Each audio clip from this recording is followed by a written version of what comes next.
Madame, Monsieur, bonsoir, bienvenue dans le journal. Donc voici les titres. Au cours du Conseil des ministres, le président de la République instruit le gouvernement pour que l'administration soit au service du citoyen et des usagers.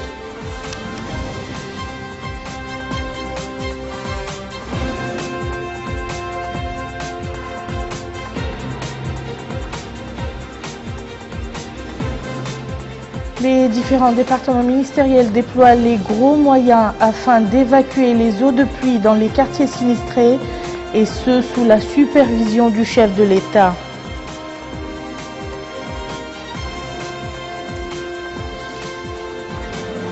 Le ministre de l'Équipement et des Transports donne le coup d'envoi des travaux du deuxième tronçon de la route Zouera-Tatar.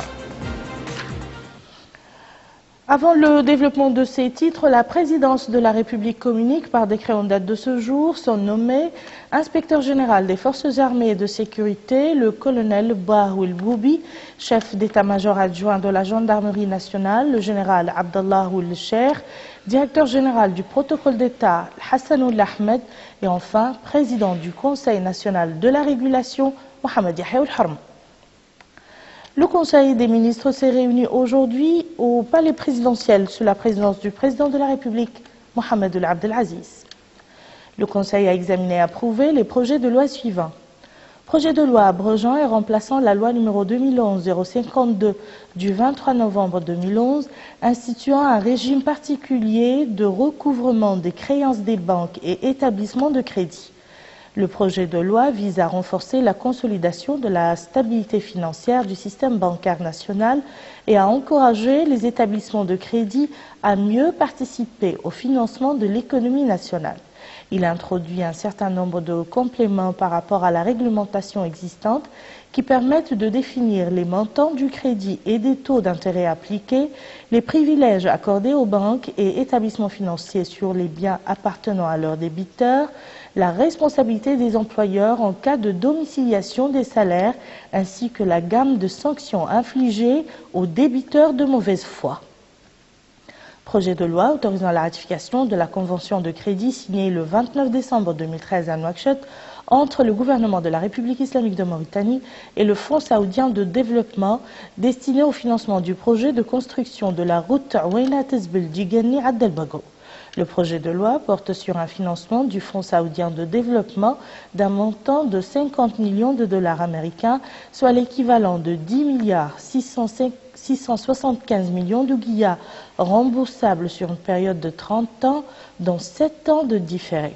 Il vise à financer le lot 1, Ouena Tezbel-Djigani, de la route Ouena Tezbel-Djigani Abdelbago. Projet de loi autorisant la ratification de l'accord de prêt signé le 2 janvier 2014 à Nouakchott entre le gouvernement de la République islamique de Mauritanie et l'Exim Bank de la République populaire de Chine, destiné au financement du projet de la centrale hydroélectrique de Gouina en République du Mali. Ce projet de loi porte sur un financement de 436 676 666 dollars américains octroyés par l'Exim Bank de la Chine aux pays membres de l'OMVS. La part supportée par la Mauritanie correspond à un montant de 138 300 000 dollars américains, soit l'équivalent de 41 628 300 000 ouguiyas remboursables sur une période de 20 ans, dont 9 ans de différé.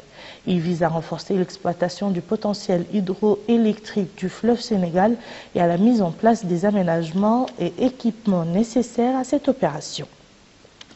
Le président de la République a instruit le gouvernement sur le bon fonctionnement de l'administration. Il a rappelé que l'administration doit être au service du citoyen et des usagers. Dans ce cadre, des dispositions doivent être prises pour qu'elle soit une administration de proximité à l'écoute du citoyen et de ses doléances, mais aussi accessible à tous les niveaux de la hiérarchie devant toute personne désireuse de trouver une solution à un problème posé. Le ministre des Affaires étrangères et de la coopération a présenté une communication relative à la situation internationale. Le ministre de l'Intérieur et de la décentralisation a présenté une communication relative à la situation intérieure.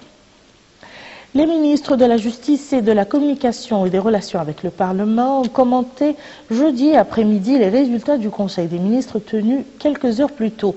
Le ministre de la Communication et des Relations avec le Parlement, Sidi Mohamed El Maham, a indiqué que le Conseil a approuvé un certain nombre de projets de loi, dont le premier est relatif au financement de la première phase de la route Ouinates Beljigani Abdel Bagrou et le second destiné au financement du projet de la centrale hydroélectrique de Guina en République du Mali. Quant au ministre de la Justice, Sidi Ould Zein, il a souligné que le Conseil a approuvé un projet de loi qui abroge et remplace la loi portant sur le recouvrement des créances des banques et établissements de crédit.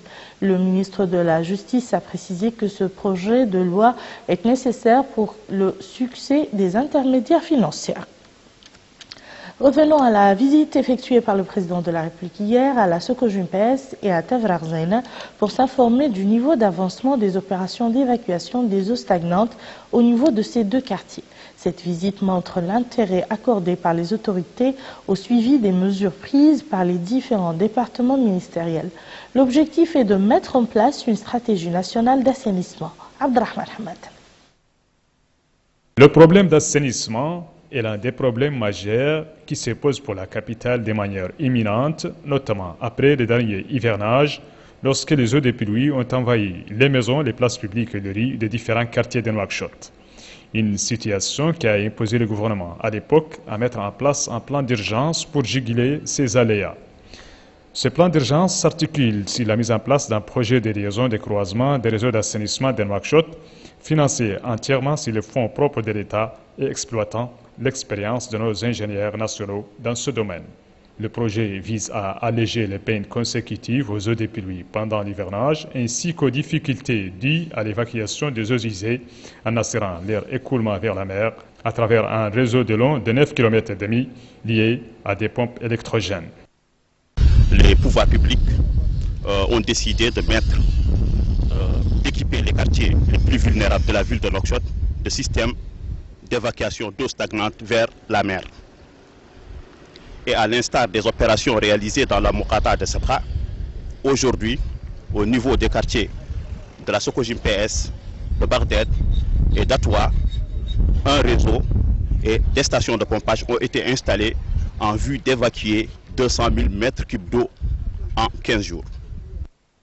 La problématique d'évacuation de ces eaux stagnantes est une préoccupation majeure pour les autorités publiques. Cela s'est traduit par les visites consécutives du président de la République au quartier sinistré pour suivre de près les actions menées par les services concernés pour soulager les populations. Dans cette optique s'inscrit la visite qu'a entamée hier le président de la République au quartier Sokojim PS, visite au cours de laquelle il a donné ses instructions aux responsables du projet pour mettre en place très vite un réseau d'assainissement dans ces quartiers, mais aussi dans d'autres quartiers de la capitale. J'habite à la Sokojim depuis presque 15 ans. J'ai assisté à toutes les pluies qui se sont abattues sur la Sokojim PS. Ça a été des moments très difficiles pour nous. Alhamdulillah Rabbil Alamin, avec ce projet qui a été initié par le président de la République, Mohamed Abdel Aziz, qui compte évacuer les eaux de la Sokojim PS, on est satisfait. À travers cette visite, donc, le chef de l'État a voulu rassurer les populations de la capitale que les autorités publiques ne ménageront aucun effort pour servir leurs citoyens et pour leur offrir une vie digne dans leur patrie. Actualité parlementaire à présent, l'Assemblée nationale a élu ce matin au cours d'une séance plénière Baba Ould Ahmed Babou du parti LUIAM, rapporteur général de son budget. C'était sous la présidence de M. Mohamed El Bouelil, président de l'Assemblée nationale. La séance a été aussi l'occasion d'informer les députés des membres des commissions de l'Assemblée nationale qui ont été convoqués samedi prochain en réunion pour élire les présidents de ces commissions et leurs adjoints. Le ministre du Pétrole, de l'Énergie et des Mines a effectué une visite d'information dans la Mokata de Chami, relevant de la wilaya de Dakhlet Nouadhibou. Cette visite a pour but de s'informer sur les services présentés aux populations, notamment en eau et en électricité. Plus de précisions avec Aziz Haïdara. Avec pour mission de visiter les installations d'eau et d'électricité de la ville de Chami, le ministre du Pétrole, de l'Énergie et des Mines, Mohamed Ould Rouna, a débuté cette visite par le puits artésien de la ville. Mis en place pour approvisionner cette ville en eau potable, ce puits est doté d'un générateur électrique et de nombreux panneaux solaires. Il produit 16 tonnes d'eau par heure, 16 tonnes d'eau qui sont distribuées à travers des canaux de 20 km de longueur. 125 familles sont aujourd'hui abonnées à ce réseau hydraulique qui prévoit à la longue de s'étendre sur 200 ménages. Cette visite a été l'occasion pour le ministre de suivre des exposés relatifs à la gestion de l'eau et de l'électricité dans cette ville. Quant à la deuxième étape de sa visite, elle était consacrée à la station éolienne. Cette station éolienne qui alimente toute la ville de Chami est estimée à 385 kW. Cette ville exactement connaît actuellement un développement important de la population. Pratiquement c'est un chantier en cours de construction. Et de ce développement, évidemment, naît un besoin nouveau en électricité et en eau essentiellement. Donc l'objectif était de voir avec les services techniques chargés de ces services comment entamer rapidement les mesures pour faire les extensions nécessaires pour les besoins nouveaux des populations qui sont à Chami. Et j'en profite naturellement pour demander aux entreprises qui les souhaitent, surtout les petites entreprises, qu'il y a un marché potentiel à Chami. Et naturellement, l'offre en termes de matériaux reste un peu insuffisant par rapport à la demande, ce qui fait qu'aujourd'hui, les produits tels que les briques, les ciments, restent quand même relativement élevés par rapport au niveau qu'on connaît à Nouakchott ou dans d'autres villes. Cette visite illustre l'importance qu'accordent les autorités publiques à cette nouvelle Moukhata en lui dotant ainsi d'infrastructures de base. La Foire nationale a abrité aujourd'hui l'ouverture de l'exposition des produits de l'artisanat féminin organisée par l'Union Al-Wifaq des coopératives féminines à l'occasion de l'élection du président de la République Mohamed El Abdelaziz à la tête de l'Union africaine. Dans ce cadre, la ministre du Commerce, de l'Industrie, de l'Artisanat et du Tourisme, Mme Naham Thandioul Mouknas, a placé cette exposition dans son contexte, à savoir la présidence de l'Union africaine par la Mauritanie, couronnant les efforts déployés par le chef de l'État, tant au niveau intérieur qu'extérieur, pour contribuer à régler les problèmes politiques et économiques auxquels fait face le continent africain. Elle a poursuivi en disant que le département de l'artisanat constitue un des piliers sur lesquels compte l'État pour parvenir aux objectifs du développement économique, social et culturel en raison des opportunités d'emploi, de production et de services qu'il offre à certaines franges de la société, en plus du fait qu'il traduit fidèlement un pan de notre appartenance culturelle et civilisationnelle. Nous y reviendrons bien sûr dans nos prochaines éditions. Dans la wilaya du Houd al-Sharqi, le ministre du Développement rural a effectué une visite de terrain à quelques coopératives agricoles. Cette visite entre dans le cadre de la tournée qu'il effectue dans certaines wilayas agricoles et qui est axée sur la campagne maraîchère au niveau des zones humides pour la saison 2014. Le point avec Mohamed Zamzam. La coopérative agricole d'El Qassimiya pour la culture maraîchère a constitué la première étape de la tournée d'information qu'entreprend actuellement M. Brahim Oulmbark Mohamed Mokhtar, ministre du Développement rural dans les zones humides du Houd al-Sharqi. Sur place, le ministre du Développement rural, en compagnie du Wali du Houd al-Sharqi, s'est rendu compte de l'importance de la récolte cette année avant d'interpeller les populations sur les problèmes liés à la mise en œuvre du programme en cours. Cette visite du ministre du Développement rural est axée sur la campagne maraîchère au niveau des zones humides pour la saison 2014. Le ministre du Développement rural a tenu en compagnie du Wali du Houd al-Sharqi, du Hakem de la Muqata d'Amourj ainsi que des élus une réunion avec les agriculteurs. Au cours de cette réunion, le ministre du Développement rural a rassuré les participants de la volonté des pouvoirs publics de généraliser la culture maraîchère dans toutes les zones humides, avant de préciser que cette visite intervient après la mise en œuvre d'un programme de maraîchage au niveau national. Le projet, a-t-il dit, d'El Vadre, basé sur le maraîchage et la culture du blé, est un programme expérimental sur une superficie de 30 km². Très important dans cette zone, il a été lancé depuis novembre 2013 par le département. Le projet, a-t-il dit, dont bénéficient 14 localités proches de la Tamourt d'El Vadre, soit 500 familles rurales aux revenus limités, a donné des résultats encourageants. Enfin, le ministre du Développement rural a clôturé sa tournée par la visite de la ferme d'insémination artificielle située à Mahmouda, relevant de la commune de Beri-Bavat. Sur place, le ministre du Développement rural a été édifié par rapport à la mise en œuvre du programme d'insémination artificielle et les résultats encourageants enregistrés par les techniciens de l'élevage. Nous restons toujours dans les wilayas du pays pour parler cette fois-ci de la wilaya du Tiers-Zamour où le ministre de l'Équipement et des Transports a donné le coup d'envoi depuis la localité de Touagil relevant de la Mourqata'a de Vdeirik des travaux du deuxième tronçon de la route Zouera-Tatar. Plus de précisions avec Amina Takan. Le ministre de l'Équipement et des Transports, M. Yahya Oul-Hadzamin, a donné le coup d'envoi du tronçon Touagil-Chnoum, long de 50 km. Ainsi, la wilaya de Tiers-Zamour se connecte au réseau routier des wilayas, afin que toutes les villes de l'intérieur soient reliées à la capitale grâce à des routes plus modernes et bitumées. Le ministre de l'Équipement et des Transports, M. Yahya Oul-Hadzamin, a indiqué devant les populations de la localité que le désenclavement de cette wilaya vient témoigner le souci des autorités de relier toutes les villes de l'intérieur et mettre un terme aux souffrances des populations. Ce projet est le troisième tronçon de la route Zouarat-Attar. Il est d'une longueur de 50 km.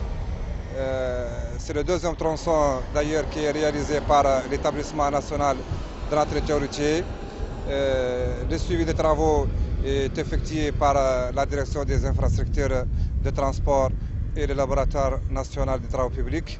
En ce qui concerne la route elle-même, c'est une route qui sera réalisée selon les règles de l'art.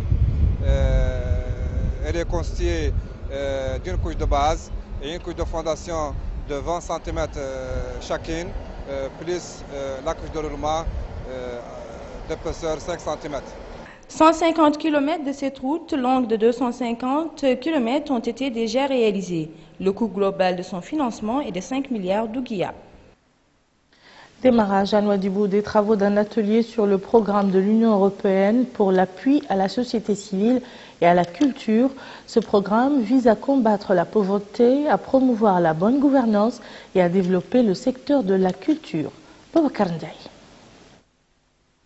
Combattre la pauvreté, promouvoir la bonne gouvernance et développer le secteur de la culture, tels sont les grands axes prioritaires du programme de l'Union européenne pour l'appui à la société civile et à la culture. Un atelier d'information et de sensibilisation a réuni en ce sens à Nouadhibou autorités, services régionaux, acteurs de la société civile, des acteurs de l'artisanat et de la culture. Ce programme, comme l'a expliqué le conseiller chargé des affaires politiques et sociales de la wilaya de Dahlet Nouadhibou, Mohamed El Mustafa Oul Mokhtar, vise à améliorer les capacités des acteurs non gouvernementaux et culturels. Il s'agit, a-t-il ajouté, de leur permettre de contribuer de façon efficace au développement du pays à travers les différents programmes du gouvernement et les stratégies sectorielles en cours d'exécution. Ce programme d'une enveloppe globale de 2,8 milliards d'ouguiya, financé entièrement sur les ressources du 10e FED, vient soutenir et appuyer les efforts que le gouvernement mauritanien consent au profit de la société civile afin qu'elle se structure, s'organise, renforce ses capacités et devienne à terme un partenaire fiable dans la définition des politiques publiques, tant au niveau de chaque collectivité territoriale qu'au niveau national. Et qu'elle puisse assurer son rôle de veille dans le suivi de la mise en œuvre des politiques de lutte contre la pauvreté initiées par le gouvernement. Après Nouadhibou, d'autres ateliers seront également organisés dans les villes d'Attar, d'Ayoun, de Bogué, de Kaïdi et de Nouakchott, lesquelles sont couvertes par ce programme dont le montant s'élève à plus de 2,7 milliards d'ouguiya. Signature aujourd'hui à Nouakchott d'un contrat d'aide du gouvernement japonais d'une enveloppe de 28 millions d'ouguiya destinée à l'extension de l'hôpital de l'Amitié. Le contrat s'inscrit dans le cadre des aides non remboursables pour les projets locaux accordés par le Japon pour l'appui de ces projets dans notre pays. Moussa Ndiaye. Le projet d'aménagement de l'hôpital de l'Amitié vise à améliorer la capacité d'accueil et à diminuer le taux de mortalité infantile en Mauritanie, notamment dans la Moukata'a d'Arafat. Le financement de ce projet est d'environ 27 500 000 ouguiyas, offerts par le gouvernement du Japon au titre de l'aide japonaise non remboursable pour les projets locaux en Mauritanie. Prenant la parole à cette occasion, M. Mohamed El-Baba, directeur général de l'hôpital de l'amitié d'Arafat de Nouakchott, a indiqué que cette aide va sans nul doute permettre à ce centre d'alimentation de contribuer aux principaux objectifs du millénaire pour le développement. De son côté, l'ambassadeur du Japon en Mauritanie, son Excellence M.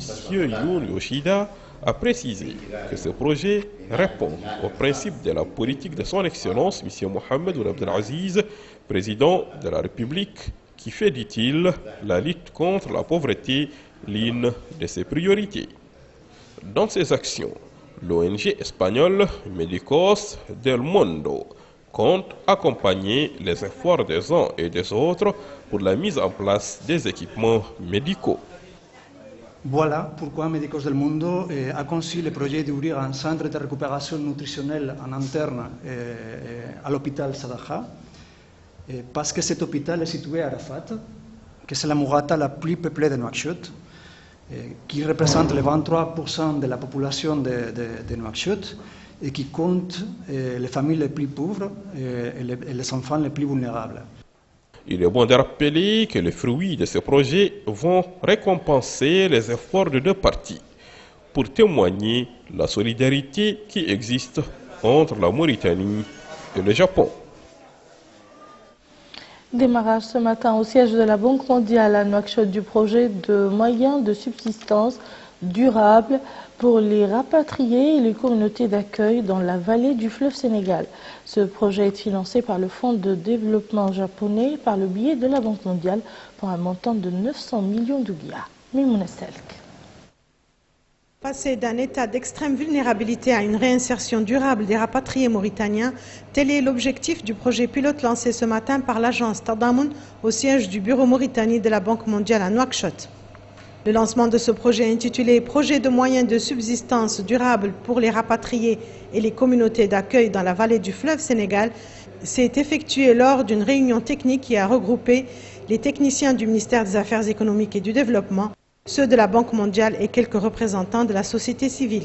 Monsieur Mohamed Ould Ahmedou, chargé de mission auprès de l'agence Tadamoun pour la lutte contre les séquelles de l'esclavage, l'insertion et la lutte contre la pauvreté, a précisé dans son mot d'ouverture que ce projet financé par le Fonds japonais social de développement à hauteur de 900 millions d'ouguiyas sera exécuté par l'État mauritanien sous la supervision de la Banque mondiale.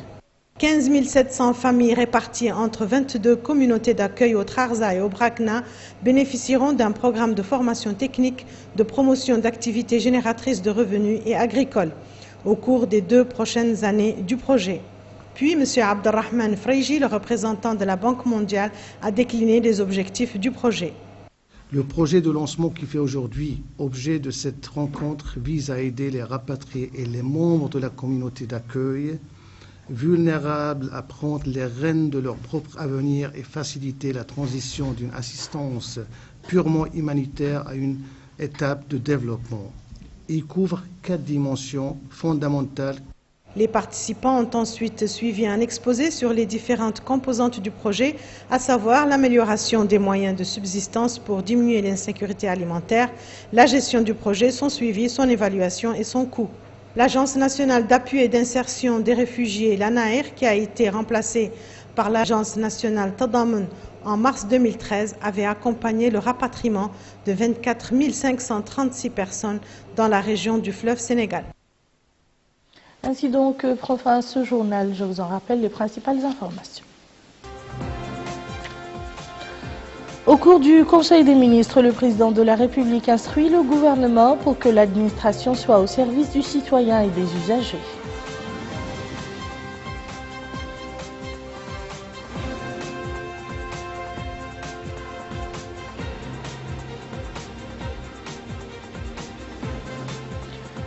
Les différents départements ministériels déploient les gros moyens afin d'évacuer les eaux de pluie dans les quartiers sinistrés, et ce, sous la supervision du chef de l'État.